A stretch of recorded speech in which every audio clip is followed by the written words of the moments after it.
Hello everyone and welcome back to my channel. आज की video के अंदर हम करने वाले हैं हमारा बहुत ही इंपॉर्टेंट टॉपिक जिसका नाम है वैल्यू ऑफ सप्लाई। गाइज, हमारे जो जीएसटी के अंदर बहुत ही कम चैप्टर्स ऐसे हैं जो प्योरली एंड होली आपके लिए प्रैक्टिकल ओरिएंटेड चैप्टर्स हैं। सो उन चैप्टर्स को अच्छे से करना बहुत इंपॉर्टेंट है क्योंकि उनके अंदर से 8 मार्क्स 10 मार्क्स का क्वेश्चन आने की चांसेस बहुत ज़्यादा होते हैं और अगर वो चीज़ आ गई आपकी तो आप इजीली उसके अंदर पूरे के पूरे मार्क्स स्कोर कर सकते हो। आज का जो हमारा टॉपिक है वो वही चैप्टर है, this is value of supply.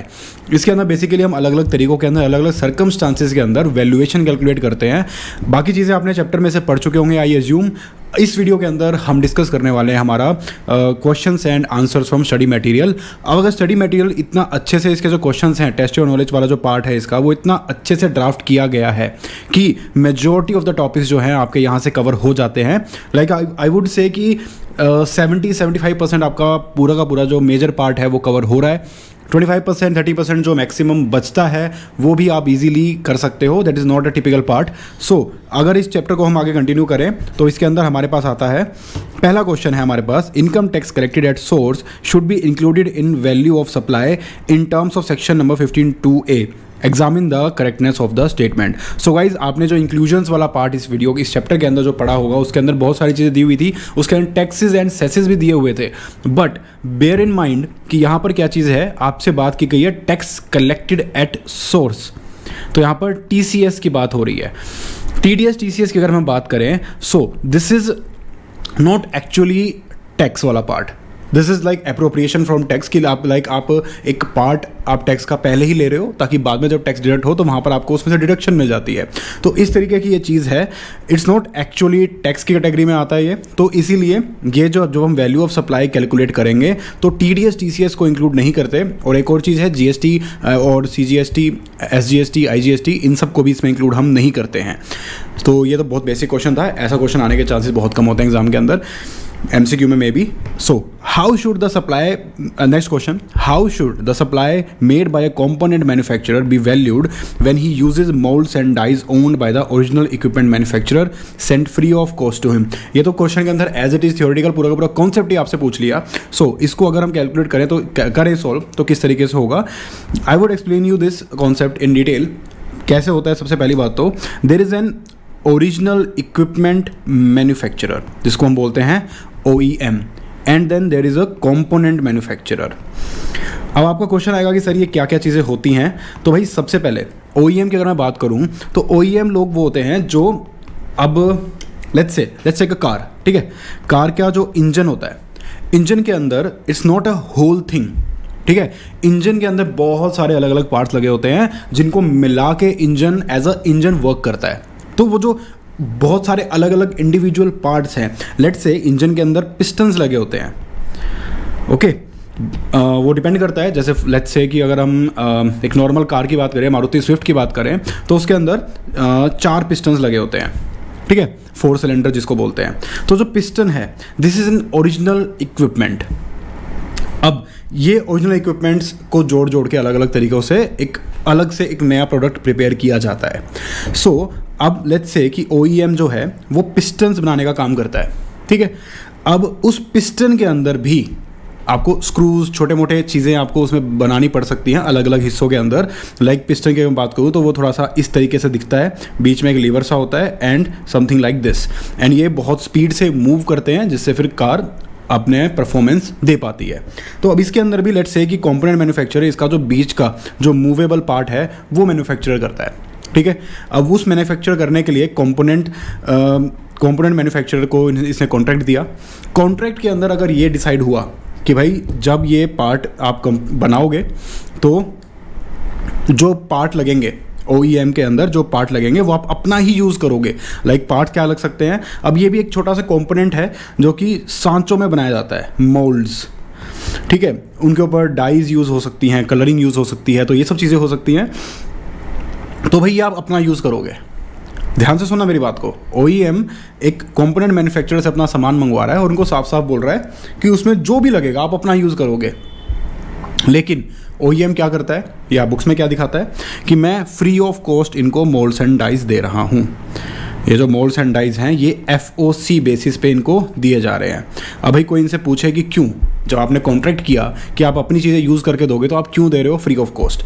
सो अगर ऐसा है तो भाई इस चीज़ों को आप इंक्लूड कर लेंगे कॉस्ट के अंदर, इसकी कॉस्ट मान ली जाएगी कि इतनी कॉस्ट आपके अंदर वैल्यू ऑफ सप्लाई के अंदर ऐड हो जाएगा।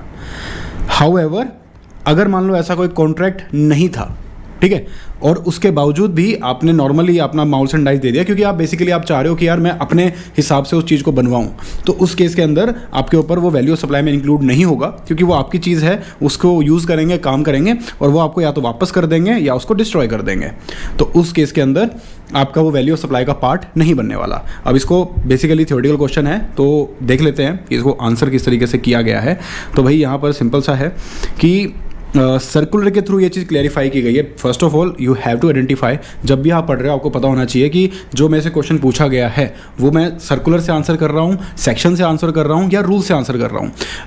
आपको नंबर याद करने की ज़रूरत नहीं है, आपको एक एक सर्कुलर याद नहीं करना, आपको सेक्शंस याद नहीं करने, आपको रूल्स याद नहीं करने, बट स्टिल अगर आप मेंशन कर दो कि अकॉर्डिंग टू रूल्स या फिर एज पर सेक्शन या फिर एज पर सर्कुलर, सिर्फ मेंशन करने से भी एक इंप्रेशन पड़ता है कि हाँ यू नो अबाउट थिंग्स, आपको पता है कि आपने ये चीज़ सेक्शन से पढ़ी है या फिर आपने सर्कुलर में से पढ़ी है। और इस तरीके से आप लिख सकते हैं कि भाई सर्कुलर में क्लैरिफाई किया गया था कि भाई जब वैल्यू ऑफ सप्लाई हम कैलकुलेट कर रहे होंगे by the component manufacturer using molds and dies owned by the original equipment manufacturer free of cost to him, the value of such molds and dies shall not be added to the value of supply made by them because of the cost of mold dies was not incurred by the component manufacturer and thus does not merit inclusion। तो basically क्या हुआ कि भाई simple सा एक हमने explanation यही दी कि जब उसने कॉस्ट इनकर ही नहीं करी तो वो वैल्यू ऑफ सप्लाई में ऐड भी नहीं कर सकता। हाउएवर, एक बहुत सारा बड़ा वर्ड यूज़ कर दिया, however, if the contract between OEM and component manufacturer was for supply of components made by using the molds and dies belonging to the component manufacturer, तो आपको ऐड करना पड़ेगा इवन इफ आपको free of cost सामने वाले बंदे ने दिया हो या ना दिया हो। बिल्कुल थियोरेटिकल पॉइंट था, बेसिक सा पॉइंट था, किस्मत अच्छी रही 4 नंबर का आ जाएगा, it will fetch you good marks. Next point आता है हमारे पास, examine whether the following discounts ought to be excluded to determine the value of supply. अब इसमें हमको ये आइडेंटिफाई करना है डिस्काउंट्स कौन कौन से हैं जो वैल्यू ऑफ सप्लाई में इंक्लूड होंगे। तो भाई फर्स्ट ऑफ ऑल इसमें ये चीज़ देखते हैं कि डिस्काउंट वाला पॉइंट आपने किया होगा कौन कौन से इंक्लूड होते हैं, तो उसमें हमें क्या क्या कंडीशन हमने देखी थी। हमने ये कंडीशन देखी थी कि अगर आपका जो ऑलरेडी एग्रीमेंट में डिसाइडेड है वो डिस्काउंट है तो आपको मिलेगा। दूसरी बात ये थी कि अगर डिस्काउंट आपको फर्दर बाद वाले टाइम पे मिल रहा है तो उसके और कॉन्ट्रैक्ट में डिसाइडेड था और बाद में आपको मिल रहा है तो उस केस के अंदर आपने ITC रिवर्स किया है या नहीं। तो अगर ये सब चीज़ें हैं तो उस केस के अंदर आपको डिस्काउंट वैल्यू ऑफ सप्लाई का पार्ट बन जाएगा, अदरवाइज नहीं बनेगा। तो सबसे पहले company offering 20% discount for single purchase above ₹10,000। तो भाई 10,000 से ऊपर परचेज किया होगा तो भाई पहले ही उन्होंने ऑफर कर दिया, पहले ही बता दिया कि 10,000 से ऊपर लोगे तो आपको डिस्काउंट मिलेगा, तो ठीक है यहाँ पर आपको अलाउड है। दूसरा पॉइंट आता है company offering additional discount of 1% on purchase of 10,000 pieces in a year. अब यहाँ पे क्या होगा कि this is like stage wise, आपने पहले 2,000 पीस खरीदे नो डिस्काउंट, 3,000 और खरीदे नो डिस्काउंट, 5,000 खरीदे डिस्काउंट लगना शुरू हो जाएगा, पूरी अमाउंट पे रेट्रोस्पेक्टिव बेसिस पे 1% आपको लग जाएगा। तो उस केस के अंदर क्या होगा कि आपको ITC रिवर्स करना होगा। क्यों? क्योंकि आप पहले जो है वो बड़े रेट पे चीज़ें खरीद चुके होंगे, now your rate is going to be reduced. तो अगर डिस्काउंट को आपको एक्सक्लूड करना है वैल्यू ऑफ सप्लाई में से तो आपको ITC भी रिवर्स करना होगा। जो आपने बड़ी अमाउंट पे ITC लिया हुआ था उस ITC को भी आपको रिवर्स करना होगा, तो आप यहाँ ये चीज़ कर सकते हो। After selling a product, the company revalued the product at a lower value and issued credit note to the buyer for the differential amount. Credit note यहाँ पर इशू हो गया है तो भाई इस केस के अंदर आपको अलाउड हो जाएगा। बट लेट्स सी, एक पॉइंट आपके पास पेंडिंग रह गया इसके अंदर कि क्या वो चीज़ स्टार्टिंग में डिसाइड था कि नहीं था। तो भाई this is a case of secondary discounts. These are discounts which are not known at the time of supply और are offered after the supply is already over as the agreement made or before the time of supply। Therefore such discount shall not be excluded. अब देखो दूसरी condition satisfy कर दी थी, ITC reverse हो गया था, लेकिन यहाँ पर एक कंडीशन जो आपकी पेंडिंग रह गई वो ये थी कि एग्रीमेंट होना चाहिए। तो यहाँ से आपने क्या सीखा, आपको ये समझ में आया कि जो दोनों कंडीशंस हैं वो दोनों का सेटिस्फाई होना ज़रूरी है कि भाई एग्रीमेंट में भी होना चाहिए। और अगर आपको आईटीसी रिवर्सल की नीड पड़ रही है, बेसिकली आप सिंगल वन टाइम परचेज में ही आपको डिस्काउंट मिल रहा है, तो आईटीसी रिवर्सल क्या लिया ही नहीं होगा ना आपने, बट डिस्काउंट जो आपको बाद में जाके मिल रहा है उस फेस में आप पहले, जैसे लेट्स से दोबारा आपको थोड़ा डिटेल में बताता हूँ, बहुत इंपॉर्टेंट पॉइंट है ये, सो बी पेशेंट। सबसे पहले 10,000 रुपीज़ का आपने परचेज किया था, ठीक है, उस पर आपको मिल रहा था 10% डिस्काउंट। अभी नहीं, अगर आप 10,000 की टोटल परचेज करते हैं ड्यूरिंग द ईयर तो आपको मिलेगा 10% डिस्काउंट। पहले आपने 5,000 की परचेज करी, आपको कोई डिस्काउंट नहीं मिला, तो आपने जो आईटीसी लिया होगा वो 5,000 के प्रोपोर्शनेट अमाउंट के ऊपर आईटीसी ले लिया होगा। अब दिसंबर आते आते आपने 5,000 की और परचेज कर ली, तो आपकी जो डिस्काउंट की वैल्यू है वो आप फॉल कर गए कंडीशन में, तो आपको 10% यहाँ पे डिस्काउंट मिल गया। अब 10% डिस्काउंट मिलने की वजह से आपका पूरा का पूरा इसमें जो वैल्यू बनी 9,000 रुपये, लेकिन आपने जो आईटीसी लिया हुआ है वो इस पूरे 5,000 पे लिया हुआ है, जबकि 500 के ऊपर नहीं लेना था। अगर ईयर एंड के हिसाब से देखूं तो आपको जो आपने ये 500 वाला जो आईटीसी है, जो आपने एक तरह से अकॉर्डिंग टू ईयर एंड आपने एक्स्ट्रा लिया हुआ है, तो जब आप उसको रिवर्स कर देंगे तो ही आप उसमें से उसको एक्सक्लूड कर पाएंगे, otherwise it will continue to be the value of supply. ठीक है, तो ये था पूरा का पूरा कॉन्सेप्ट, बहुत इंपॉर्टेंट था, इसलिए मैंने इसके ऊपर थोड़ा टाइम लिया। एग्जाम्स में थोड़ी बहुत कन्फ्यूजन इसके अंदर हो जाती है, तो ये बात पहली कन्फ्यूजन तो यही होती है कि आपको देखो आईटीसी लिखा हुआ था, क्रेडिट नोट लिखा हुआ था, तो आप सोचोगे कि ठीक है रिवर्सल तो कर दिया, बहुत अच्छा इंसान है, तो मैं इसको अलाउ कर देता हूँ, बट एग्रीमेंट में नहीं था, दीज आर सेकेंडरी डिस्काउंट्स, तो उस केस में आपको रिवर्सल नहीं कर सकते, आप एक्सक्लूड नहीं कर सकते, it will form part of the value of supply. आगे चलते हैं, क्वेश्चन नंबर 4 करते हैं, जो कि बात करता है Rajesh and company, a partnership firm provides financial and management consultancy to a group of companies for an annual retainership fees of rupees 15 lakh. Further, the firm is provided with a car along with the driver for its exclusive use throughout the year. The fuel cost is also borne by the group. अब Rajesh and company page GST on the amount of rupees 15 lakh, 15 lakh के ऊपर GST पे कर रहा है भाई ये, ठीक है। लेकिन साथ में आपको कार मिली है अलॉन्ग विद ड्राइवर मिली है, तो इस केस के अंदर क्या करते हैं, आपको रूल्स याद होंगे, उन रूल्स के अकॉर्डिंग आपको क्या देखना है कि इसकी मार्केट वैल्यू निकालनी है, पेट्रोल का कितना खर्चा लग रहा है और ड्राइवर का नॉर्मली आपका खर्चा कितना होता है, that will also be included, that will also form the part of value of supply. तो भाई इस केस में यही चीज़ लिखी हुई है। हम रूल देखेंगे 27 relating to valuation. Rajesh and company gets a car along with driver for the whole year which is an additional non monetary consideration for service. The equivalent monetary value of such additional consideration must be added to the retainership fees. तो भाई साफ साफ यहाँ पर कह दिया गया था इक्विवेलेंट मॉनेटरी वैल्यू, कि भाई मार्केट में उसकी वैल्यू क्या होनी चाहिए थी, अगर आपको फ्री में ना देके वो सर्विसेज फॉर मनी दी होती तो कितनी वैल्यू बनती, तो वो यहाँ पर आप लेके चलोगे। अब करते हैं next question, question number 5। The supplies of commodity Y to the market are challenged through a state marketing corporation which conducts an auction each day to arrive at the price. Gupta and Company supplies commodity Y through the state marketing corporation. How will the supply of Y made by the Gupta and Company to state marketing corporation be valued for paying tax? The supplies of commodity Y to the market are channeled through a state marketing corporation which conducts an auction. Auction conduct किया जा रहा है यहाँ पर every day to arrive at the price. और जो commodity Y है वो सप्लाई उसी के थ्रू होती है, स्टेट मार्केटिंग कॉरपोरेशन के थ्रू ही उसको सप्लाई किया जाता है। तो भाई जाहिर सी बात है यहाँ पर आपके रूल्स लगेंगे, और अकॉर्डिंग टू रूल्स हम यहाँ पर क्या क्या चीज़ें देखने वाले हैं कि भाई आपके पास ना दो चीज़ें निकल के आती हैं। यहाँ पर हमें सिर्फ और सिर्फ एक कुछ भी नहीं दिया हुआ डेटा, ठीक है, हमारे पास कोई प्राइस नहीं है, कुछ भी नहीं है कि आपका नॉर्मली मार्केट वैल्यू क्या होती है, कुछ भी नहीं दे रखा, तो उन चीज़ों को स्टेप्स को हम सीधा सीधा स्किप कर देंगे। अगला स्टेप हमारा आने वाला है, तो उसके अंदर हम देखेंगे कि भाई there is no upper market value for the commodity, ठीक है, it is compulsory supplied through the state marketing corporation, तो अदर कंपटीटर्स है ही नहीं, ठीक है, उन्हीं को सप्लाई हो रहा है। हाउएवर अब Gupta has the option of valuing the supply of Y at 90% of the goods of like kind and quality sold by the state marketing corporation to its unrelated customers. अब जो स्टेट मार्केटिंग कॉरपोरेशन है वो अपने unrelated customers को जिस भी price पे वो चीज़ बेचती है उस प्राइस का आप सेम मतलब नॉट एग्जैक्टली वो चीज़ but like kind and quality की चीज़ जो वो सेल कर रहे हैं उसका आप 90% यहाँ पर ले सकते हो। या फिर if value cannot be determined by this method it needs to be determined on the basis of cost plus 10%, यानी कि आप जो कॉस्ट लगा रहे हो उस चीज़ को प्रोड्यूस करने के लिए उसमें 10% आप जोड़ के 110% उसका कैलकुलेट करके आप वहाँ पर उस वैल्यू को ले सकते हो। क्योंकि ये अगला ही स्टेप है, रूल्स अगर आपने पढ़े होंगे तो आपको याद आ रहा होगा कि पहले हम मार्केट वैल्यू निकालने की कोशिश करते हैं, ठीक है, फिर हम लाइक काइंड एंड क्वालिटी की मार्केट वैल्यू देखते हैं, वो कुछ अवेलेबल नहीं है, फिर हम उतर के आते हैं कैलकुलेशंस के ऊपर, और कैलकुलेशन जो हमारे पास अच्छे से एविडेंट हो, हमारे पास सामने मिले तो उसको हम ऑप्ट कर सकते हैं। आगे चलते हैं। Easy Coupons Limited sells coupons that are redeemable against specified luxury food products at retail outlets।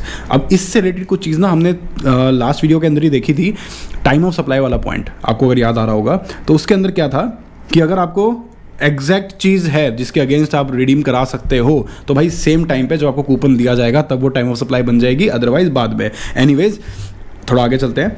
Each coupon is sold for a value of 900 but it is redeemable for the supplies worth ₹1000। तो भाई time पता चल गया हमें। अब इसकी value क्या बनेगी कि 900 रुपये का गया था लेकिन रिडीम 1000 रुपये का होने वाला है, तो भाई जितने का रिडीम होगा वही उसकी वैल्यू यहाँ पर बनने वाली है। हम उस चीज़ के कन्फ्यूजन के अंदर नहीं घुसेंगे इस पॉइंट के अंदर। Okay, so next point is question number 7 बात करता है कि एक फार्मास्यूटिकल कंपनी है जो कि ड्रग्स इंटरमीडिएट प्रोवाइड करता है to its own unit in another state for conversion into formulations. अब देखो यहाँ पर आपका फिल्टर्स काम करेंगे, जो मैं आपको हर वीडियो में समझाता हूँ कि आपको फिल्टर सप्लाई करने हैं अपने। एक एक क्वेश्चन आपके दिमाग में एक मेंटल चेक पॉइंट्स होते हैं जिनको क्रॉस करते हुए गुजरेगा। पहला चेक पॉइंट यहाँ पर क्या आया है मेरा कि भाई यहाँ पर ऑन यूनिट यानी कि डीम्ड डिस्टिंक्ट पर्सन यानी कि रिलेटेड पर्सन के पास ये चीज़ जा रही है, तो भाई उस हिसाब से हम आगे क्वेश्चन में प्रोसीड करने वाले हैं। Another state for conversion into formulations. The drug intermediate is exclusive to the company and there is no market value तो है ही नहीं।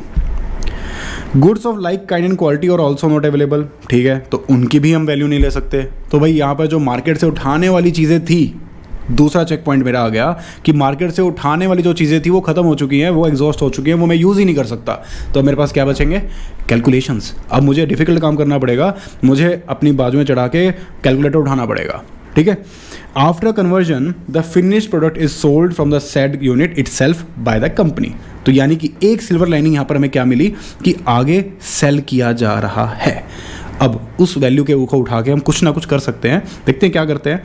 तो भाई इस क्वेश्चन के अंदर किस तरीके से हमें दिया गया है कि since there is a supply made to distinct person the same will be valued in accordance with rule number 28 relating to valuation. तो भाई यहाँ पर आपके पास आ जाएगा कि आप रिलेटेड पर्सन के हिसाब से यहाँ पर चलने वाले हो। ओके,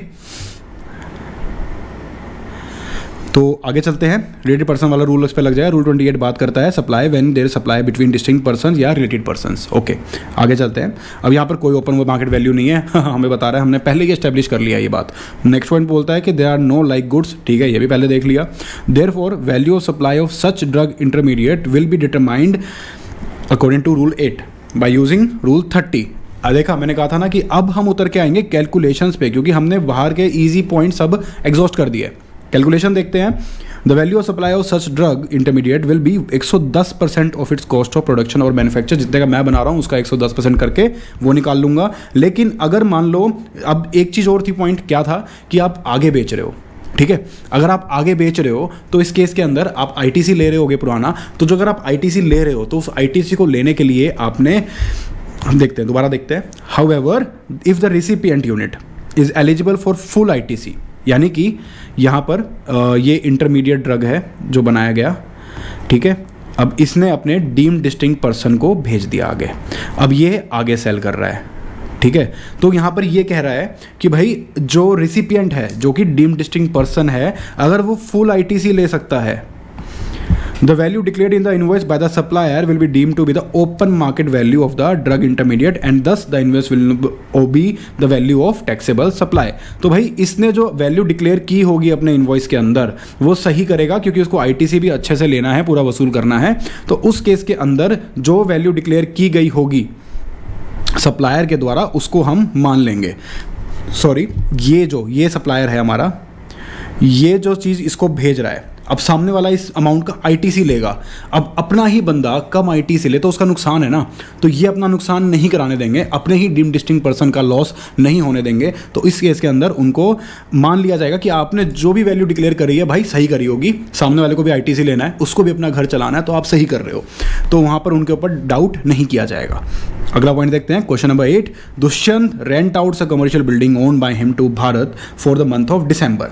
अब उसके लिए उसने रेंट चार्ज किया 19,50,000 रुपये। Dushyant pays the maintenance charges of rupees 1 lakh as charged by the local society. These charges has been reimbursed to him by Bharat. Bharat कौन है? जिसको रेंट पे दिया गया है, यानी कि एक तरह से किसकी पॉकेट से पैसा जा रहा है? भारत के पॉकेट से। तो हमने जो वैल्यू ऑफ सप्लाई कैलकुलेट करते हैं इसमें देखा है, वो क्या देखा है कि जब सामने वाला पर्सन चाहे थर्ड पार्टी को पेमेंट जा रही है, इनडायरेक्टली जा रही है, but it will form part of supply. Next point आ गया हमारे पास, उसने दुष्यंत ने म्यूनिसिपल टैक्सेस भी पे किए हैं 2,85,000 which he has not charge from Bharat. अब जो चीज़ उसने उससे चार्ज ही नहीं करी है तो वहाँ पर हम उसको वैल्यू में ऐड नहीं करेंगे। तो यहाँ पर इसी तरीके से आंसर को ड्राफ्ट करा जाएगा कि भाई 19,50,000 प्लस मेंटेनेंस चार्जेस, चाहे इनडायरेक्टली आ रहे हो घूम के, उससे चार्ज कर रहे हो ना आप, तो वैल्यू ऑफ सप्लाई बन जाएगी। म्यूनिसिपल टैक्सेस आपने उससे चार्ज नहीं किए तो हम फालतू में वैल्यू ऑफ सप्लाई उसकी नहीं बनाएंगे, ठीक है। और उसके अमाउंट के ऊपर जीएसटी लग गया, प्रिटी सिंपल। अब जो है थोड़ा सा जो टेक्निकल और पार्ट्स थे वो हमने देख लिए, आगे फटाफट प्रैक्टिकल क्वेश्चंस आएंगे जो कि करने बहुत ईजी हैं। आगे आता है, Vayu limited provides for the following particulars relating to the goods supplied it to Agni limited. List price of the goods are 76,000। Special packaging at the request of the customer. Instantly highlight कर लो इस चीज़ को, to be charge to the customer, okay. फिर 5,000 duty levied by the local authority on the sale of goods, obviously add करके चलूंगा मैं। CGST and SGST charge separately in the invoice, obviously ही बात है, पहले क्वेश्चन में डिस्कस किया हमने, नहीं आएगा, काट दो। Price linked subsidiary received from an NGO in relation to the goods sold. तो भाई यहाँ पर एक चीज़ ध्यान में रखना है, जो सब्सिडी होती है वो किसकी कंसीडर करते हैं हम? वो हम कंसीडर करते हैं अगर गवर्नमेंट दे रही है तो, अदरवाइज नहीं अलाउड होता, ठीक है। उसके बाद आगे चलते हैं, ये वाला क्वेश्चन हो गया। सब्सिडी को सॉरी मैं बताता हूँ किस तरीके से ट्रीट किया जाएगा यहाँ पर। तो जो सब्सिडरी है यहाँ पर ये रही, तो अगर मान लो गवर्नमेंट ने दी होती है यही सब्सिडी, तो उस केस के अंदर ये it would not have made part of the value of supply. But अगर क्योंकि ये गवर्नमेंट ने नहीं दी है, किसी NGO ने दी है, तो it will definitely form part of supply. अब हमने स्पेशल पैकेजिंग मैंने हाईलाइट कराया था आपको, तो उसका पर्पज़ यही था कि भाई आपने लिस्ट प्राइस आ गया, स्पेशल पैकेजिंग क्योंकि कस्टमर के वजह से करानी पड़ी है तो उसी से चार्ज करेंगे ना, तो वो भी इंक्लूड होगा। ड्यूटी आएगी, GST नहीं आएगा, तो यहाँ पर GST वगैरह नहीं आएगा। और डिस्काउंट जो है पहले से ही डिसाइडेड है लिस्ट प्राइस के ऊपर, तो 76,000 के ऊपर हम डिस्काउंट कंप्यूट कर लेंगे and that is the answer. और हर चीज़ का आपको नोट दे देना है कि आपने भाई इंसिडेंटल एक्सपेंसेस में आ जाएगा आपका स्पेशल पैकेजिंग, टैक्सेस ड्यूटीज़ कौन कौन से आएंगे कौन कौन से नहीं आएंगे, सब्सिडरी अगर यहाँ पर बता देना है कि अगर नॉन गवर्नमेंट की है तो भाई यहाँ पर इंक्लूड होगी, गवर्नमेंट की होती तो इंक्लूड नहीं होती। और डिस्काउंट पहले से ही पता है तो उस केस के अंदर यहाँ पर रिड्यूस हो जाएगा। बिल्कुल स्पष्ट शब्दों में आसान सा आंसर है। यू शुड प्रे कि यार ऐसा कोई क्वेश्चन एग्जाम के अंदर आ जाए। आई एम डेफिनेटली श्योर कि आप इसमें अपने मार्क्स लूज नहीं करेंगे। नेक्स्ट पॉइंट आता है हमारे पास बियांका इलेक्ट्रॉनिक्स लिमिटेड वाला, ठीक है। यहाँ पर ये क्या बात कर रहे हैं कि भाई is engaged in manufacturing televisions. It is registered in the state of Haryana. It has appointed distributors across country who sell the televisions manufactured by it. MRP जो है इसका 12,000 रुपीज़ है, एप्लीकेबल GST रेट है 18%। अब अपनी sales को promote, यहाँ पर आ गया डिस्काउंट वाला पॉइंट, ठीक है। तो अपनी सेल को प्रमोट करने के लिए सेल्स हेड ने क्या किया, एक स्कीम निकाली, और उस स्कीम के तहत इसने क्या चीज़ करी है कि भाई 10% का डिस्काउंट मिलेगा पर television on television supplies to distributors if the distributor sell 500 television in quarter. इसका मतलब क्या हो गया कि भाई इंस्टेंटली नहीं मिल रहा है बट कंडीशंस में है, आप धीरे धीरे धीरे धीरे बेचते जाओ, आपने वहाँ तक पहुँच गए तो आपको डिस्काउंट मिल जाएगा। लेकिन एक कंडीशन और है कि आपको ITC रिवर्स करना है। 2 कंडीशन याद रखनी है माइंड में, ये क्वेश्चन बहुत इंपॉर्टेंट है, एग्जाम में अगर आ गया तो लूज़ नहीं करने हैं मार्क्स। 2 कंडीशन दिमाग में याद रखनी है। यहाँ पर दोनों कंडीशन देखेंगे हम कि सेटिस्फाई हो रही है कि नहीं हो रही, बट पहली कंडीशन तो हो रही है।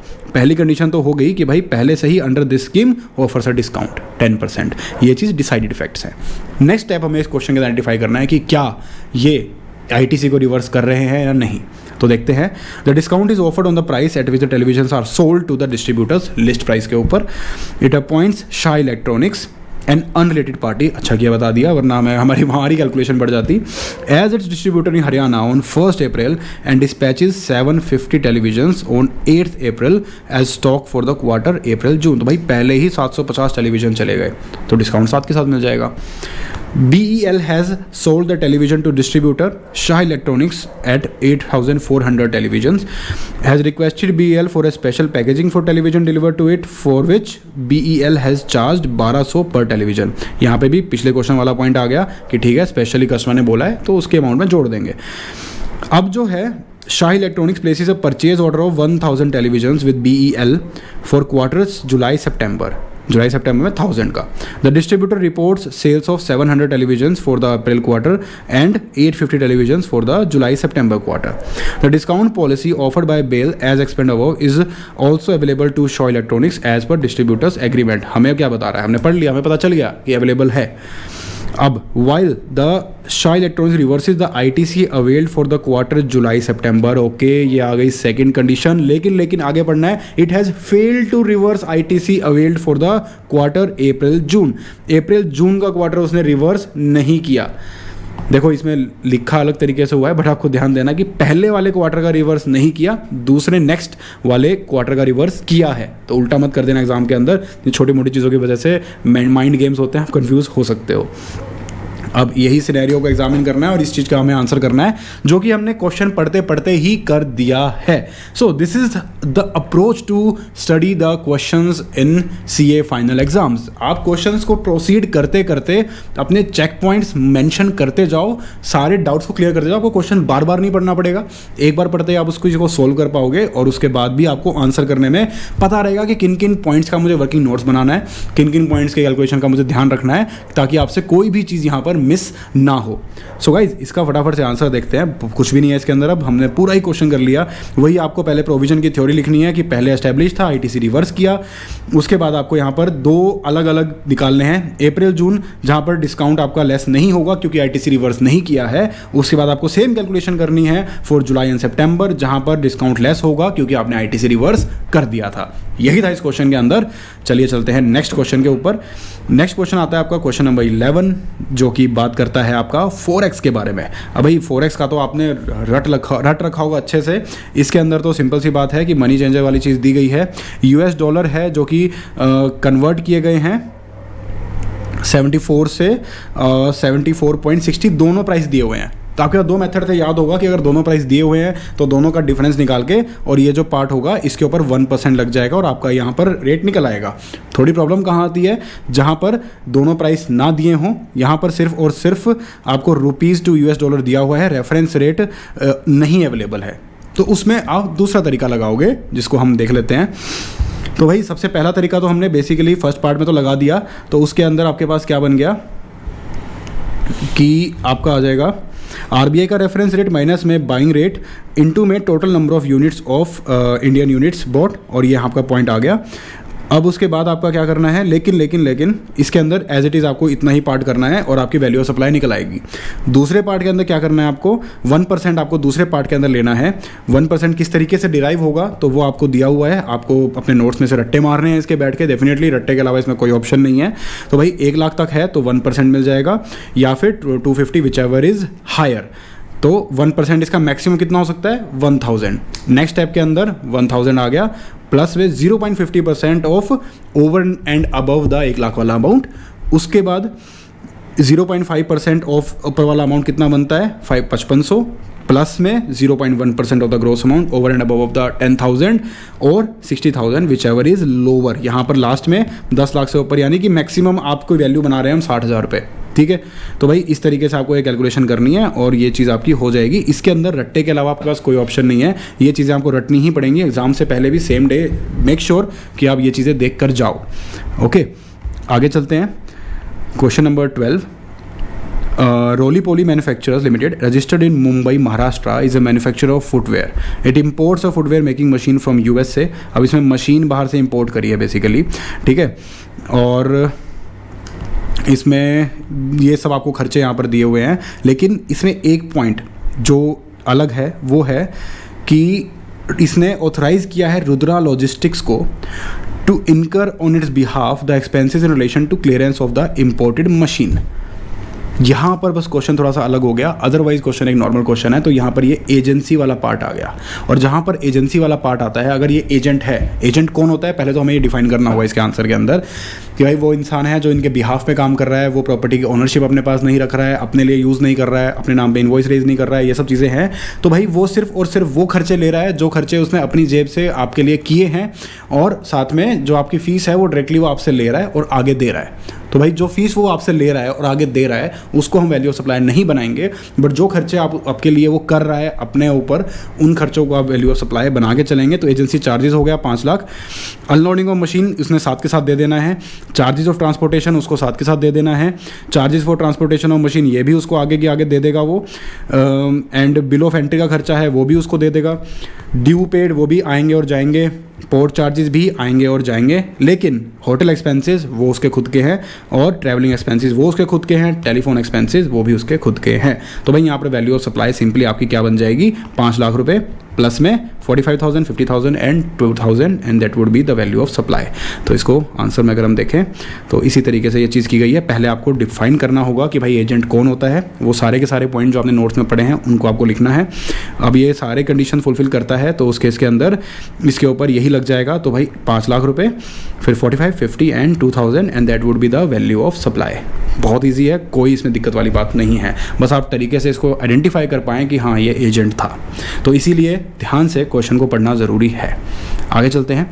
Rustagi and company manufactures customised product of at its unit situated and registered in Madhya Pradesh. Cost of production of 1000 products of Rustagi is 20 lakh. अब आगे चलते हैं इसके अंदर। इसमें बहुत ही बेसिक क्वेश्चन है, इसमें फटाफट आपको मैं इनके पॉइंट्स आपको यहाँ पे समझा जाता हूँ, ज़्यादा टाइम आपका वेस्ट नहीं करना चाहता इसके लिए मैं। इसमें भी वही पार्ट है जो हम ऊपर डिस्कस कर चुके हैं कि भाई अगर आपके पास डिस्टिंक्ट पर्सन के बीच में सप्लाई हो रही है यहाँ पर, तो उस केस के अंदर सप्लाई हो रही है एजेंट के थ्रू। ओके, तो एजेंट के थ्रू क्योंकि हो रही है तो उसके इसके अंदर रूल नंबर 28 लगेगा। रूल नंबर 28 में आपको यहाँ पर एक्सप्लेन कर दूँ कि 3 लोगों के लिए सेम है। अगर मैं बात करूँ आपकी सप्लाई हो रही है डिस्टिंक्ट पर्सन से, या फिर आपकी सप्लाई हो रही है रिलेटेड पर्सन्स में, या फिर आपकी सप्लाई हो रही है एजेंट से, उन सब केसेस के अंदर आपके पास यहाँ पर रूल नंबर 28 ही लगेगा। प्रोविजन सेम है, रूल 28 को हम ऊपर अच्छे से डिस्कस कर चुके हैं। तो भाई उस केस के अंदर क्या होने वाला है कि आप क्या लोगे, ओपन मार्केट वाली लोगे, पहले तो नहीं मिल रही, तो उसके लाइक काइंड ऑफ क्वालिटी की ओपन मार्केट वैल्यू लोगे, वो भी नहीं मिली, तो भाई ये हम पहले भी देख चुके हैं कि 110% ऑफ कॉस्ट आप उसका ले लोगे अपना, अगर आपके वो भी अवेलेबल नहीं है। तो भाई सेम चीज़ अगर आप सामने वाले को कहीं पर बेची जा रही है of like kind and quality, तो उसके अंदर उसका 90% आप ले लोगे। जो हमने वो स्टेट कॉरपोरेशन वाला जो पॉइंट किया था क्वेश्चन ऊपर, वही सेम चीज़ें यहाँ पर रिपीट हैं और कुछ भी नहीं है इसमें नया। तो उन्हीं रूल्स के अकॉर्डिंग आपने डिसाइड कर लिया कि ठीक है आप 20 lakh rupees shall be deemed to be the open market value. तो इस तरीके से यहाँ पर ये चीज़ आ जाएगी। बहुत ही बेसिक है, आप प्लेन रीडिंग करेंगे तो आपको ये चीज़ समझ में आ जाएगी। आगे चलते हैं। Question number 14, Dev enterprises is the supplier of water coolers. ठीक है, अब इसमें क्या है कि भाई कंसिडरेशन ऑफ 2,95,000 में ये आगे सेल कर रहा है, जिसपे जीएसटी रेट इसमें इंक्लूड है। वैल्यू ऑफ सप्लाई में इंक्लूड करते हैं हम GST, the answer is no, तो यहाँ पर ही हटा के चलेंगे। Vimal trader also gave some material to Dev enterprises valuing 10,000 exclusive of GST as an additional consideration for supply. तो भाई ओपन मार्केट वैल्यू क्या निकलती है कि जितना आपने कैश में दिया है और प्लस जो वैल्यू ऑफ सप्लाई निकलती है जितना आपने कैश में दिया है प्लस जो open market value of the material या फिर जो भी काइंड में आपने चीज़ दी है उसकी ओपन मार्केट वैल्यू यहाँ पर दी हुई है 10,000 rupees. At the same time Dev enterprises has supplied the same goods to another unrelated person at a price of इतना। ओके, तो यहाँ पर 3 चीज़ें हमारे पास आ गई, 2 चीज़ें हमारे पास आ गई। पहले तो हम सिंपली जो यहाँ पर डाटा दिया हुआ है उसके हिसाब से हम काइंड प्लस कैश कैलकुलेट कर सकते हैं। दूसरी चीज़ हमारे पास आ गई कि भाई अनदर पर्सन को भी ये बेच रहा है, तो वो किस तरीके से बेच रहा है, क्योंकि ये अनरिलेटेड पार्टी को बेच रहा है तो उस केस के अंदर ये प्रोविज़न थोड़े से अलग होने वाले हैं। Let's see question number 14। अब यहाँ पर price is not the sole consideration. तो भाई उस केस के अंदर हम क्या करने वाले हैं, hence the value of the supply can not be determined on the basis of the transaction value in terms of section number 15(1). Here the value will be determined with the help of, अब section 15(1) अगर याद होगा तो उसमें किस तरीके से देखते हैं, उसमें 2 एलिमेंट्स होने चाहिए, तो 15(1) डायरेक्टली लग जाएगा। और वो 2 एलिमेंट क्या क्या है आपके पास, पहली चीज़ तो कि price is the sole consideration, price is sole consideration, और अगर प्राइस और साथ में अनरिलेटेड पर्सन, अगर ये चीज़ें होती तो पता है हम क्या करते, तो हम एज इट इज़ ये जो 2 चीज़ें दी हुई है 10,000, सॉरी ये तो होता ही ना सोल कंसिडरेशन, सिर्फ मान लो ये अमाउंट होती तो एज इट इज़ हम उठा लेते क्योंकि अनरिलेटेड पर्सन को करी गई है। लेकिन क्योंकि हमारी एक कंडीशन यहाँ पे सेटिस्फाई नहीं हो रही कि भाई price is not the sole consideration, साथ में काइंड में भी एक चीज़ जा रही है, तो थोड़े से वक्त बदल जाएंगे यहाँ पर। उसको किस तरीके से करना है, तो भाई value will be determined according to rule number 27, जो कि बात करता है कि when money is not the only consideration. Okay, तो भाई यहाँ पर open market value of the supply means the full value in money excluding the applicable GST, where the supplier and the recipient of the supply are not related and the price is the sole consideration to obtain such supply at the same time when the supply being made। तो भाई इस case के अंदर open market value of the good supplied क्या निकलेगी, 2,97,360 जो यहाँ पर दिया हुआ है, ये कौन सा है, ये ओपन मार्केट वैल्यू की। ओपन मार्केट में ये चीज़ कितने की बिक रही है, पूरी कैश में, अनरिलेटेड पार्टी तो दोनों है, बट पूरी कैश में कितने की जा रही है, तो वो एक्सक्लूडिंग GST 2,52,000 बनता है। अब रूल 27 ये चीज़ भी बोलता है कि भाई अगर ओपन मार्केट वैल्यू नहीं अवेलेबल है तो उस केस के अंदर the price will be the consideration in money plus the money equivalent to non monetary consideration. जैसा आपको मैंने क्वेश्चन में पहले बताया कि अगर ये ना दी होती तो हम ये और ये चुपचाप ले लेते हैं, बट क्योंकि ये दी हुई है तो हम ओपन मार्केट वैल्यू यहाँ पर लेके चलेंगे। तो ये यहाँ पर एक सेकंड पॉइंट यही पूछा हुआ था कि व्हाट इफ़ इस आंसर में ये ना दिया होता तो क्या होता। तो गाइज ये था, सिंपली आपको रूल लगाना है। रूल में देखो हर जगह बेसिक फॉर्मूलेज ही हैं, आपको बस थोड़ा सा ये आइडेंटिफाई करके चलना है कि कहाँ पर रिलेटेड पार्टी से डील कर रहे हो आप, कहाँ पर अनरिलेटेड पार्टी से डील कर रहे हो, और प्राइस की कंसिडरेशन किस तरीके से है, तो आप डिफ्रेंशिएट कर पाओगे यहाँ पर इस तरीके से, या फिर एजेंट का अगर रोल है कि नहीं है। ठीक है, आगे चलते हैं। अगला पॉइंट भी बहुत बेसिक है, रट्टे वाला पॉइंट है, लाइक फॉरेक्स। यहाँ पर प्रीमियम वाला पॉइंट है, जो जितने भी हैं कि premium for only for risk cover, premium for new policy subscribers, renewal premium and single premium. तो यहाँ पर इन सब के अलग अलग रेट्स आपको दिए गए हैं और उस रेट पे ये चीज़ें लग जाएगी। Premium for only risk cover, तो उसमें पूरी की पूरी अमाउंट आपकी वैल्यू ऑफ सप्लाई बनती है। Premium for new policy subscriber 25%, renewal premium यानी कि सेकेंड ईयर में जब आप दोबारा रिन्यू कराने के लिए प्रीमियम दोगे तो उसके बाद फर्दर 12.5%, और सिंगल प्रीमियम एन्युटी पॉलिसी है तो 10%, and this will be your value of supply. बहुत ही सिंपल है, अगेन रट्टे वाला पॉइंट, एग्जाम से पहले जरूर देख के जाना सुबह सुबह इन चीज़ों को। लास्ट क्वेश्चन आता है हमारे पास, क्वेश्चन नंबर 16, जो कि है बहुत बड़ा क्वेश्चन और बहुत ही इंपॉर्टेंट। सबसे पहले इसमें क्या देखना है कि भाई एवियंट लिमिटेड है, रजिस्टर्ड इन नोएडा उत्तर प्रदेश। अब is a supplier of machinery used for making bottle caps. The supply of machinery is affected as under. तो भाई सबसे पहले supply of machinery exclusive of all taxes and expenses is 42 lakh rupees. तो पहली item तो हमें ये मिल गई। ठीक है, आगे चलते हैं। However the actual price at which the machinery is supplied to an individual consumer varies within the range of plus minus 10% depending on the terms of the contract। तो ये एक अलग से पार्ट दे दिया, देखते हैं कि इसकी हेल्प लेनी पड़ेगी या नहीं, आगे पता चलेगा।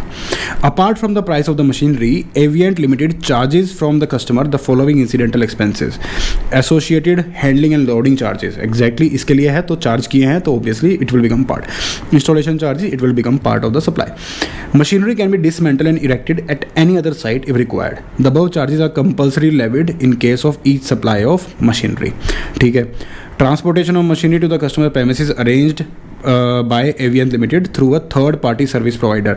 अब इसमें क्या है, अगर उससे चार्ज किए जा रहे हैं तो भाई थर्ड पार्टी हो चाहे कोई भी हो, it will form part of value of supply, आगे पता चलेगा। Customers enter into a separate service contract with the GTA and pays the freight directly to it. देखा, आगे पता चल गया।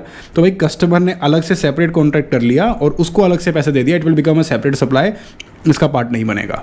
ठीक है, आगे चलते हैं। अब a cash discount of 2% on the price of machinery is offered eight the time of supply. अगर कस्टमर एग्री करता है पेमेंट करने की 15 दिन के अंदर of the receipt of machinery of the premises. अब यहाँ पर क्या रिवर्सल वाला पॉइंट आ जाएगा, तो जी हाँ, अगर वो उतने टाइम में उसने आईटी से ले लिया हो तो रिवर्स करना पड़ जाएगा। 15 दिन में पेमेंट कर देता है तो यानी इंस्टेंटली तो उसको कैश पूरा ही देना पड़ेगा। 15 दिन में पेमेंट करी तो उसको 2% वापस मिल जाएंगे, यानी 2% कम पे करने पड़ेंगे। In the event of failure to make the payment within the stipulated time, the company recovers the discount given at the time of receiving payment from the customer, no separate GST is recovered and charges simple interest at the rate of 1%। अब ये देखो time of supply का point आ गया ना इसके अंदर कि सिंपल रेट जो चार्ज किया होगा ये होता है वो वाला इंटरेस्ट जो आपसे हम लास्ट वीडियो में कल हमने बात की थी कि ये वो इंटरेस्ट वाला पार्ट है जो कि आप चार्ज करते हो कि आप थोड़ा बहुत पेमेंट में डिले हो रही है, कुछ हो रही है। It is not from loans and advances, so it will be taxable. इसको आप ये नहीं कह सकते कि इंटरेस्ट है, in the nature of interest payment है तो ये एग्जेम्प्ट फ्रॉम जीएसटी है, it will form part of GST. तो आई गेस कि इसके अंदर टाइम ऑफ सप्लाई के भी सारे कॉन्सेप्ट लगेंगे। For every machinery supplied Aviant limited receives a price linked subsidy of ₹2 lakh from its holding company. Holding company से मिल रहा है। Do we care? नहीं। क्यों? क्योंकि गवर्नमेंट से नहीं है ना, हमें गवर्नमेंट का ही देखना है। तो it will form part of इनका वैल्यू ऑफ सप्लाई।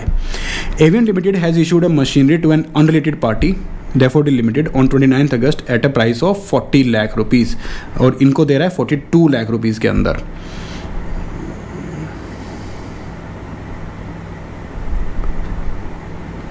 ठीक है, तो भाई अनरिलेटेड पार्टी को इतने का। The corporate office of the Daffodil limited which is at New Delhi has entered into an contract with Avian for supply of machinery. The machinery has been installed at Daffodil limited's registered manufacturing unit located in Gurugram and directly उसको GTA को pay कर रहा है freight, तो freight will not form part of supply. Discount जो है 2% है of the price of machinery excluding taxes was given to Daffodil private limited as it agreed to make the payment within 30 days। However Daffodil private limited paid the consideration on 30 सितंबर। तो भाई इसके consequences क्या होंगे? पहली बात तो discount नहीं मिलेगा, दूसरी बात तो डिस्काउंट मिला होगा वो उसको रिवर्स करना पड़ेगा, और तीसरी बात उसको इंटरेस्ट पे करना पड़ेगा 15 दिन के हिसाब से। अब यहाँ पर ये सब चीज़ों के ऊपर आपको आपका रेट दिया हुआ है। अब आपको ये क्वेश्चन कंप्यूट करना है, बहुत बड़ा क्वेश्चन है। अगर आना होगा तो 14 मार्क्स से कम में ये क्वेश्चन नहीं आएगा एग्जाम के अंदर। आगे देखते हैं इसका आंसर। तो भाई किस तरीके से प्राइस ऑफ मशीन, पहली बात तो इन्होंने लिया 40 लाख। अब वो क्यों लिया? नोट 1 हम देखते हैं, क्योंकि अनरिलेटेड पार्टी का जो ओपन मार्केट वैल्यू है वो हमें दी गई है और वो हमें यहाँ पर ये दी गई है।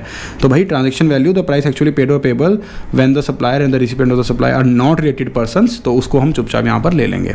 ठीक है, नेक्स्ट पॉइंट आ गया हमारे पास हैंडलिंग एंड लोडिंग चार्जेस, क्योंकि आप उससे चार्ज कर रहे हो, कमिश्नर चार्जेस आप चार्ज कर रहे हो। ट्रांसपोर्टेशन नहीं आएगा, क्यों? क्योंकि भाई आप जीटीए को अलग से पे कर रहे हो। प्राइस लिंक्ड सब्सिडी नहीं आएगी, क्यों? क्योंकि गवर्नमेंट ने नहीं दी। फिर आ जाएगा यहाँ पर टोटल प्राइस ऑफ मशीन आ गया। डिस्काउंट एक बार तो दे रहे हैं आपको, एक बार आपको डिस्काउंट मिल गया, तो भाई 2% cash discount on price of machinery ये मिल गया आपको। तो आपकी आ गई टैक्सेबल वैल्यू, और इस पर आपने कंप्यूट कर दिया अपना टैक्स। उसके बाद tax for the month of September. अब ये एक तो यहाँ तक हो गया आपका एक कहानी खत्म। This is the purchase of machinery. अब देखो कितना इजीली हमने पूरे आंसर को ड्यूरिंग क्वेश्चन ही सॉल्व कर लिया। हमने सारे पॉइंट डिस्कस कर लिए थे क्वेश्चन के टाइम पे। हमने हैंडलिंग चार्जेस भी देख लिया था, इंस्टॉलेशन भी देख लिया, ट्रांसपोर्ट को भी हम डिसाइड कर चुके थे कि क्या करना है, प्राइस लिंक्ड सब्सिडी का भी डिसाइड कर चुके थे कि हमें क्या करना होगा, डिस्काउंट भी हमने देख लिया था, सब कुछ हमने देख लिया था पहले ही। यहाँ तक का पॉइंट तो देखो, अगर आप इतना पार्ट भी एग्जाम के अंदर सही कर दोगे तो भाई 14 मार्क्स का अगर क्वेश्चन है तो 4 मार्क्स तो पक्के हैं, और अगर आपने नोट्स भी अच्छे से दिए होंगे तो 6 मार्क्स आप इजीली स्कोर कर सकते हो। अब चलते हैं आगे। 6 भी क्यों, मैं कहूँ 8 मार्क्स विद नोट्स आप स्कोर कर सकते हो इतने ही पार्ट में। अब आगे आता है थोड़ा सा ट्रिकी पार्ट। आगे की बात क्या है कि आपसे इंटरेस्ट कलेक्ट किया गया है, तो इंटरेस्ट का आपको नोट बनाना पड़ेगा। इंटरेस्ट क्यों? 15 डेज से पेमेंट डिले होती है तो you will be charge interest. तो भाई इंटरेस्ट का जो आपका नोट बनेगा वो यहाँ पर दिया गया है, नोट नंबर 9। तो भाई इंटरेस्ट है subsidy, sorry the cash discount record will also be includable in the value, as now the transaction value price actually paid to the machinery is devoid of any discount, so the discount will be added back. And further point is interest. यहाँ पे देखो time of supply का भी concept है कि भाई invoice 29 को issue किया गया था और टाइम ऑफ सप्लाई आपका 29 अगस्त बन जाएगा डेट ऑफ इशू इनवॉइस, क्योंकि पेमेंट बाद में आ रही है तो ऑब्वियस ही बात है। उसके बाद आता है हमारे पास delayed payment of consideration where is interest, interest की कैलकुलेशन कहाँ है इसमें? Interest calculated at the rate of 2% on 41,10,000, इसमें 2% सिंपली हम निकाल लेते हैं। तो यहाँ पर 1 पर मंथ आएगा, तो जब से आपने पेमेंट करनी थी पूरे 30 दिन का, उसके बाद आपको इंटरेस्ट लग जाएगा, तो वो आपके पास 82,200 आ गया। और डिस्काउंट जो है आपको रिकवर किया है वो आपको ऐड करना है, तो आपकी टोटल सप्लाई इंक्लूडिंग इंटरेस्ट आपको देना है उनको, प्लस आपको उनको डिस्काउंट वापस करना है, तो पूरी सप्लाई इनकी मिला के बन जाएगी। और टाइम ऑफ सप्लाई इसकी वो होगी जब आपने वो पेमेंट एक्चुअली में करी है, तो वो पेमेंट जो आपने बैक करी है उस डेट को टाइम ऑफ सप्लाई मानते हुए उस पर आपका IGST लग जाएगा। और इसको ये बात आपको ध्यान में रखनी है guys, this will be the like marks वाला पॉइंट, कि ये जो प्राइस आपको मिला है this will be considered as inclusive of tax. So इसको आपको डिवाइड बाय 112 करके मल्टीप्लाई बाय 12 करके आपको ये यहाँ पे इसके अमाउंट के अंदर से ही, क्योंकि इंक्लूसिव है तो आपको GST की अमाउंट निकालनी होगी। और इस तरीके से ये आंसर यहाँ पर आपका कंप्लीट हो जाएगा। देखने में बहुत बड़ा था, बहुत सारे पॉइंट्स थे जिसको हमने यहाँ पर कंसीडर किया। नोट्स आपको इसमें अच्छे से बनाने थे, सारी चीज़ों को हमने डिस्कस कर लिया है। बहुत सारी चीज़ें तो मैंने आपको क्वेश्चन करते करते ही डिस्कस करा दी थी। सो गाइज यही था आज की वीडियो के अंदर। 45 मिनट्स के अंदर अंदर हमने पूरा का पूरा वैल्यू ऑफ सप्लाई का चैप्टर कंप्लीट किया है। मेजॉरिटी ऑफ क्वेश्चंस हमने डिस्कस कर लिए हैं, मेजॉरिटी क्या, स्टडी मटेरियल के सारे क्वेश्चंस डिस्कस कर लिए हैं, मेजॉरिटी ऑफ कॉन्सेप्ट्स हमने डिस्कस कर लिए हैं। सो गाइज आई होप आपको ये वीडियो अच्छी लगी है। अगर अच्छी लगी है तो लाइक करें, सब्सक्राइब करें, and thank you for watching.